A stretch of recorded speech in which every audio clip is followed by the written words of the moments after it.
आकृति में D E समांतर है ओ क्यू के और डी एफ समांतर है ओ आर के, तो दर्शाइए कि ई एफ समांतर क्यू आर होगा। जो दर्शाइए है वो लिखा है, इसका अर्थ है कि हमें सिद्ध करना है। सिद्ध क्या करना है?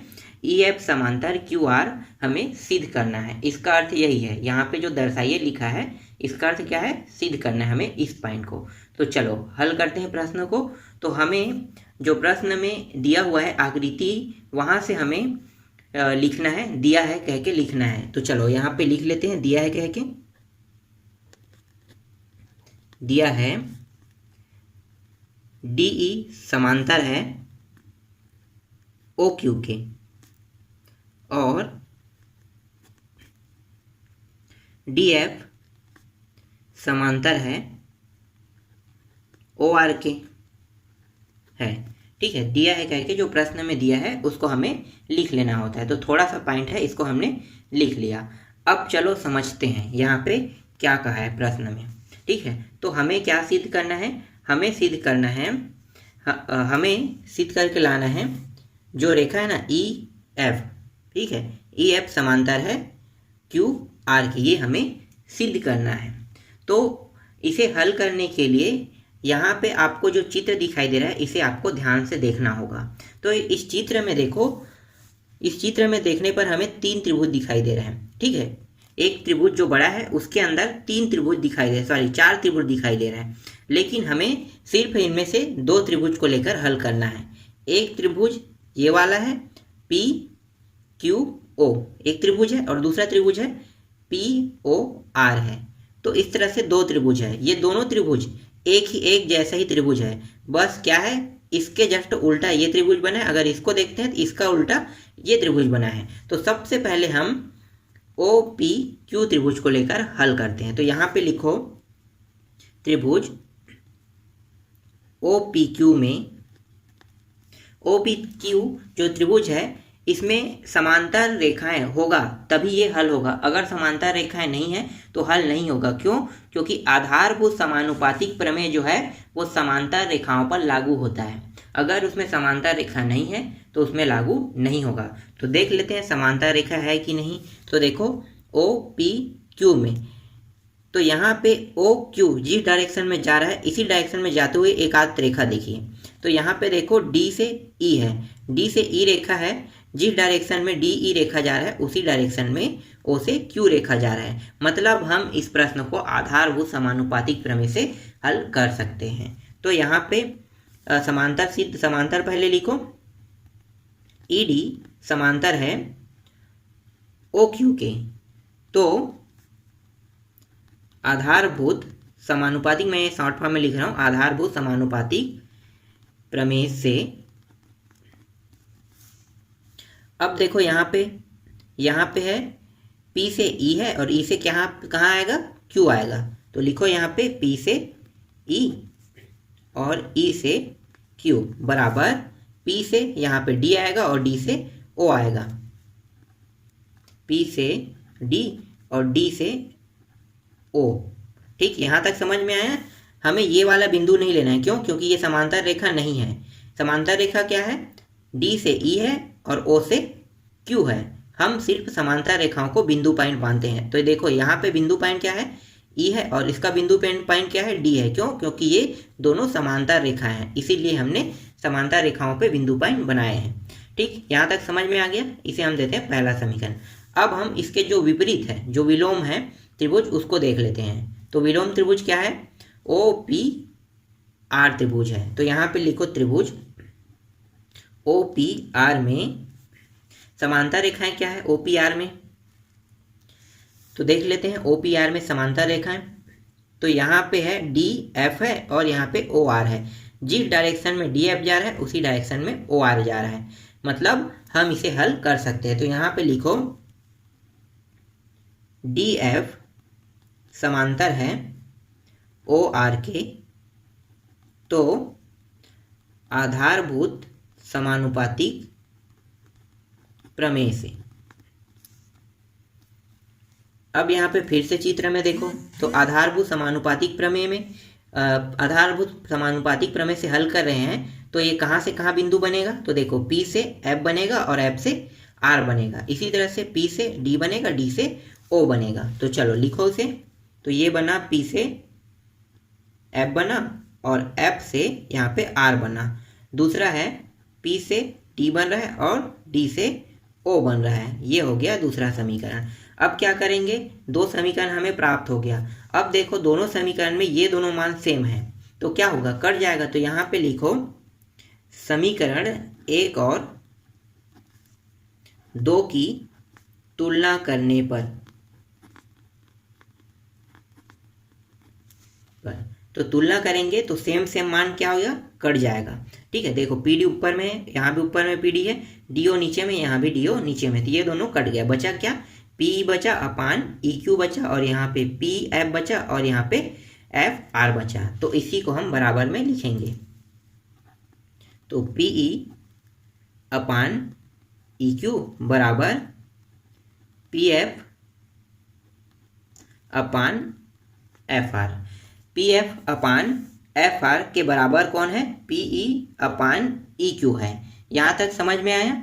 ये भी क्या है, आधारभूत समानुपातिक प्रमेय का जो है आंसर आया है। दो त्रिभुजों में यहाँ पे जो दो त्रिभुज दिए हुए हैं उनका ये आंसर है।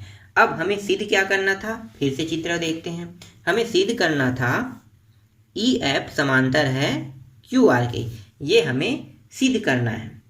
तो हम इसे सिद्ध कर सकते हैं या इसके लिए एक आध और पॉइंट अगर बनाना चाहते हैं तो बना सकते हैं, लेकिन हम इतने में ही इसे कंप्लीट करेंगे। तो यहाँ पे आप लिख लो आधारभूत, यहाँ पे फिर लिखो आधारभूत समानुपातिक प्रमेय से, आधारभूत समानुपातिक प्रमेय से EF समांतर है QR के। यही क्या है, इसका आंसर है। समझ में आया। यहाँ पे आप लिख लो सिद्ध हुआ। तो चलो आगे हल करते हैं प्रश्न क्रमांक 8 को। आकृति में OP, OQ और OR पर क्रमशः 3 बिंदु A, B और C इस प्रकार स्थित है कि AB समांतर है PQ के और AC समांतर है PR के। तो दर्शाइए कि BC समांतर QR हमें सिद्ध करना है। तो चलो हल करते हैं। तो यहाँ पे पहले आपको लिखना होगा दिया है कह के पूरा प्रश्न को लिखना होता है। तो सिर्फ हम लास्ट पॉइंट को छोड़ेंगे, दर्शाइए बस को छोड़ देना है, बाकी पूरा आपको लिखना है। तो यहाँ पे आप लिख लो OP, OQ और OR पर क्रमशः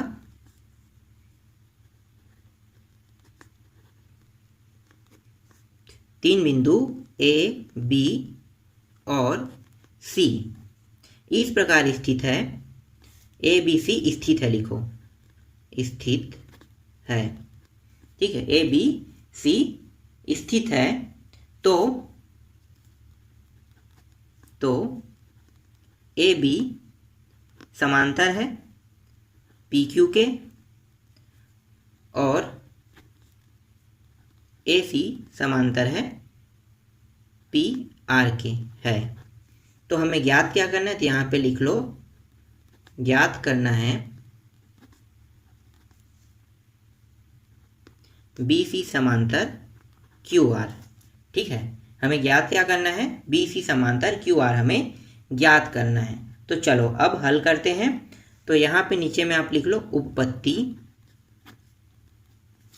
अब यहाँ पे चित्र को देखना है। तो चित्र को देखो, तो यहाँ पे PQR एक बड़ा त्रिभुज है। इस त्रिभुज के अंदर दो छोटे छोटे त्रिभुज है तो यहाँ पे कई त्रिभुज है, लेकिन जो समांतर रेखाएं बना रहा है वैसे त्रिभुज के कितने हैं, 2 है। देख लो, तो यहाँ पे PQO त्रिभुज है और दूसरा POR त्रिभुज है, दो जो समांतर रेखा बना रहा है। और हमें सिद्ध क्या करना है, हमें सिद्ध करना है B से C समांतर है Q से R के। हमें यही सिद्ध करना है, B से C समांतर है Q से R के। तो यहाँ पे जो दो त्रिभुज है ना, इन्हीं दोनों त्रिभुज को लेकर हमें हल करना है। तो यहाँ पे देखो POQ में, तो यहाँ पे OP और O से Q में बिंदु पॉइंट क्या है, ए है यहाँ पे और यहाँ पे बी है, और ये दोनों रेखा देखो समांतर है, जिस डायरेक्शन में ए बी जा रहा है उसी डायरेक्शन में पी क्यू जा रहा है। इसी तरह से दूसरा त्रिभुज भी देख लो, दूसरा त्रिभुज में समांतर रेखा क्या है, पी ओ आर में ए सी समांतर है किसके, पी से आर के। तो यहाँ पे दोनों में हमें बिंदु पॉइंट मिल रहा है, तो हम लेके चलते हैं पहले वाले त्रिभुज को। पहला त्रिभुज क्या है, पी ओ क्यू है, तो यहाँ पे लिखो त्रिभुज ओ पी क्यू में, ठीक है, ओ पी क्यू में ले रहे हैं। तो ओ पी क्यू में समांतर रेखा क्या क्या है, समांतर रेखा है ए बी समांतर है पी क्यू के। तो आधारभूत समानुपातिक प्रमेय से, अगर समांतर रेखा इसमें नहीं होता तो हम इसे आधारभूत समानुपातिक प्रमेय से हल नहीं कर सकते। ठीक, समझ में आ रहा है। आधारभूत समानुपातिक प्रमेय से वही प्रश्न हल होते हैं जिसमें समांतर रेखा होता है। तो चलो हल करते हैं हम।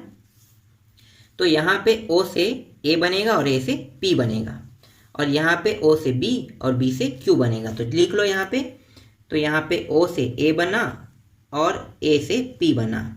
इसी तरह से O से B बन रहा है यहाँ पे और B से Q बन रहा है। ठीक, ये समझ में आ गया। ये पहला समीकरण नाम देते हैं। अब दूसरा त्रिभुज देखेंगे, कौन से वाला, OPR को देखेंगे। तो लिखो OPR में समांतर रेखा क्या है, AC के समांतर है PR। तो यहाँ पे लिखो AC समांतर है PR के। तो आधारभूत समानुपातिक प्रमेय से, आधारभूत समानुपातिक प्रमेय से देखो तो O से A जाएगा और A से P जाएगा, इसी तरह से O से C जाएगा और C से R जाएगा। तो चलो यहाँ पे लिखो O से A जा रहा है और A से P जा रहा है, इसके बराबर O से C जा रहा है और C से R जा रहा है। ये हो गया दूसरा समीकरण। दोनों की तुलना कर देते हैं तो सेम सेम कट जाएगा। देखो ये दोनों सेम है तो कट जाएगा। तो यहाँ पे लिखो समीकरण 1 और 2 की तुलना करने पर, तो समान समान जो मान है वो कट गया, बचा क्या, OB बचेगा और यहाँ पे BQ बचेगा, बराबर OC बचेगा और यहाँ पे CR बचेगा। अब हम इन दोनों जो मान आए हैं उनको अब हम चेक करेंगे बड़े वाले त्रिभुज में। तो बड़ा वाला त्रिभुज क्या है, तो देख लो बड़ा वाला त्रिभुज है PQR। तो लिखो यहाँ पे PQR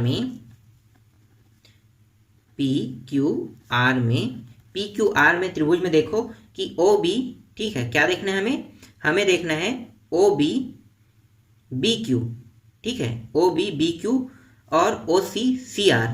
ये आधारभूत समानुपातिक प्रमेय को सिद्ध कर रहा है, ये कर रहा है कि नहीं, ये हमें चेक करना है। तो चलो देखते हैं। तो देखो यहाँ पे एक और त्रिभुज देख लेते हैं, और यहाँ पे क्या है, यहाँ पे बिंदु पॉइंट है इसका B है, इसका बिंदु पॉइंट C है। तो ये आ रहा है O से B आ रहा है और B से Q आ रहा है।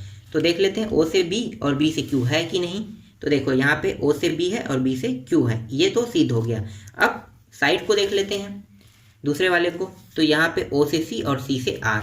तो देखो यहाँ पे O से C C से R है कि नहीं, O से C C से R, मतलब ये क्या कर रहा है, इसे सिद्ध कर रहा है। तो यहाँ पे लिखो O से B B से Q बराबर O से C C से R, दोनों के मान बराबर आ रहे हैं। इसका मतलब क्या है कि इसका मतलब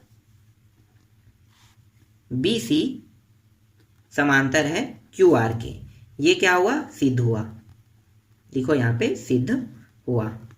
ठीक, समझ में आया। इस तरह से प्रश्न क्रमांक 7 और 8 भी कंप्लीट हो गया और ये पूरा प्रश्नावली भी पूरी तरह से कंप्लीट हो गया। इसके बाद नेक्स्ट प्रश्नावली को शुरू करेंगे।